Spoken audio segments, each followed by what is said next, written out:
7 shenja që tregojnë se dikush mund të jetë në depresion dhe çfarë mund të bësh realisht. Numër 1, lodhje e vazhdueshme pa arsye të dukshme. Edhe pas gjumit, trupi ndihet i rënd, çdo gjë kërkon përpjekje. Kjo nuk është dembelizëm, është shenjë që sistemi nervor është i tejlodhur. Numër 2, humbje interesi për jetën. Gjëra që dikur të emociononin, tani duken të sheshta. Nuk është se nuk do, thjesht nuk ndjen. Numër 3, izolimi i heshtur. Fillon të largohesh nga njerëzit pa konflikte, pa shpjegime. Jo sepse nuk i do, por sepse nuk ke energji të shfaqesh. Numër 4, zë i brendshëm që të sulmon. Vetë kritika bëhet e përditshme, nuk vlej, nuk po bëj mjaft, diçka s'është në rregull me mua. Ky zë nuk është e vërteta, është simptom. Numër 5, shregullim në gjumë dhe oreks. Ose fle shumë, ose nuk fle dot. Ose ha pa kontroll, ose humb plotësisht oreksin. Trupi po përpiqet të mbijetojë. Numër 6, boshllok emocional.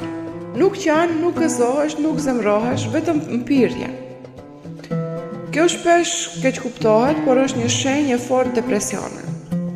Numër 7, humbje shprese. Jo dram, jo fjalë të mëdha, vetëm një mendim i qetë dhe i rrezikshëm. Kjo është jeta ime dhe nuk ndryshon.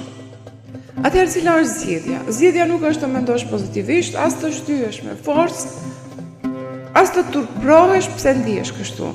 Zgjedhja fillon kështu, të pranosh se diçka brenda te ka nevojë për kujdes dhe jo për gjykim, të mos e kalosh vetëm, të flasësh me dikë të sigurt, të rikthesh në trup frymëmarrje, esje, qetësi, jo vetëm mendime, të kërkosh mbështetje profesionale kur është nevojshme, kjo është forcë, jo dobësi, dhe të kuptosh se depresioni nuk është identitet, është gjendje, dhe gjendjet ndryshojnë.